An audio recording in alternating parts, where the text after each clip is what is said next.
তোরা অন্তরার পছন্দের খাবার খাচ্ছে, বেশি ঝাল খায়ও না। ব্যাংক ব্যালেন্স শেষ গাইস। মানে আমাদের সব ব্যাংক ব্যালেন্স সবকিছু শেষ। আমি আমারও ব্যাংক ব্যালেন্স শেষ গাইস। আমার নতুন গরিব। শপে আমার হোল লাইফে আমার যত ইনভেস্টমেন্ট ছিল, সব শেষ। মানে আমার যত উড়ে আর্নিং ছিল সব আমি ইনভেস্ট করে ফেলছি। উড়ে But গিয়েছে। এখন বাকিটা ইনশাআল্লাহ আপনাদের হাতে। আপনারা আমি জানি ইনশাআল্লাহ ভরপুর শপিং করবেন। সানফ্লাওয়ারের অনেক অনেক সুন্দর সুন্দর কালেকশন আসতেছে। সানফ্লাওয়ার তারপর আমি অন্তরা হয়ে যাবে 100 কোটি টাকার মালিক। আল্লাহ বাবা রে বাবা, আমি এখনো কোটি টাকার মালিক হইতে পারিনি। 100 গরিব। কোটি টাকার মালিক কিভাবে হব? তো কে কে যাচ্ছে বিদেশে? আচ্ছা, এইবারের ট্রিপটা যেহেতু আমার বিজনেসের কাজে যাচ্ছি, তো আমি আর রাকিবই যাচ্ছি।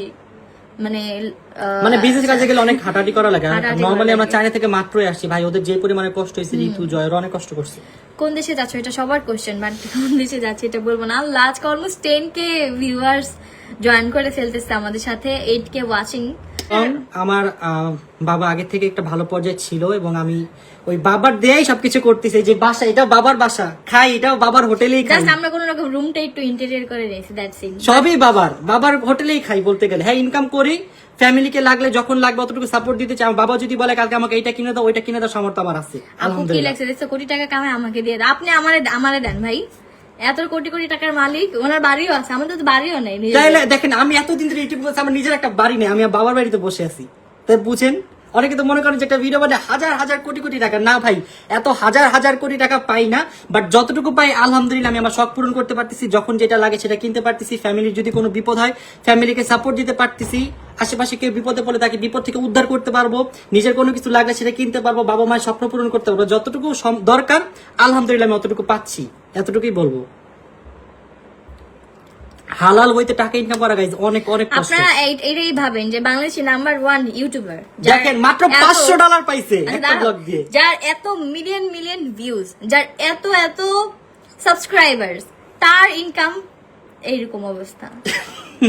তাহলে আমাদের মতো আমি ছোট সত্যিটা বললাম, YouTuber- শুনেন আমি সত্যিটা বললাম, কোন ইউটিউবার বলবে না, বুঝছেন? সবাই সবার নিজের ইনকাম লুকায়, মানুষের সামনে বড় হওয়ার জন্য বলে যে আমি এত টাকা কামি অত টাকা, বাট আসলে না, সবাই ভিতর দিয়ে ভোকাস খালি। বাট ফেসবুক থেকে টাকা, সেটা সত্যি। আবার আপনারা যদি স্পন্সরশিপেরও কথা বলেন, স্পন্সর কিন্তু এরকম সবসময় ফেসবুক থেকে থাকে টাকা না। আসে, এটা সত্যি। বাট ফেসবুক থেকে যখন রিলস ছিল তখন টাকা আসতো, এখন আবার এখন আসে অফ না। হয়ে গেছে। আর রিলসে তো আমি অত কামাইতেও পারি না, কারণ ফেসবুক পেজে সমস্যা ছিল। আর ওই আপনি একটু উল্টাপাল্টা ভিডিও বানাইতে হবে ফেসবুকে আপনার জন্য সুন্দর ভিডিও বানানো, ওগুলো চলবে না। তো দেখবেন মাঝে মাঝে আমি একটু লিসে, ফেসবুক তোমাদের অনেক টাকা ব্লগ করে এত টাকা কামাও। আচ্ছা, এটা আপনি লাইভে হয়তো পরে জয়েন করছেন, একটু পরে পরেটা আবার টেনে back করে দেখেন যে নিয়েন। কত টাকা But কামাই। বা হয়তো আপনি টিকটকে থাকলে টিকটকে দেখে নিতে পারবেন, কারণ for the first time Rakib Hossain তার আমি আমার income reveal করছি। ইনকাম রিভিল করে দিয়েছে। সো একটু পরে টিকটকে এটা চলে আসবে, আপনারা তখন ওইখান থেকে নিয়ে দেখতে পারবেন। আপনি অনেক হার্ড ওয়ার্কিং করেন আর আপনাদের সবাইকে ভালো লাগে। ভাই, একটা ব্লগের জন্য আমি যে অনেক কি ভালো পরিমাণে কষ্ট করি, এটা যদি আপনারা দেখতেন তাহলে বুঝতেন। না ঘুমায় প্রতিদিন, যখন ট্যুরে যাই আর কি, নর্মালি বলতেছি 6টা বাজে উঠি, বাসায় ঢুকতে ঢুকতে 12টা বেজে যায়। তারপর ভিডিও টিডিও সাবমিট করে এডিটরের কাছে সবকিছু করতে করতে আরো 2 ঘন্টা চলে যায়। যখনই দেশের বাইরে যাই 3 থেকে 4 ঘন্টা বেশি ঘুমাইতে পারি না। একদিন আমি একটা ব্লগ না বানাইলে আমার কিছু হবে না, বাট তারপর আমি বানাই যে না, আসছি, মানুষ বসে আছে, ব্লগ দেখবে, ওদের জন্য শুনেন, একটা আমি vlog বলি, দিই। আমরা এত সুন্দর করে গেট আপ নেই, লুক দেই, একটা ছবিও তুলতে পারি না ব্লগের আমরা কারণে। কোথাও গেলে দেখবেন আমাদের কোনো ছবি নাই। কেন ছবি নাই? কারণ এই যে ব্লগ সারাদিন বসে থাকি যে ব্লগটা কিভাবে বানাবো, কি করব, বোরিং করা যাবে না।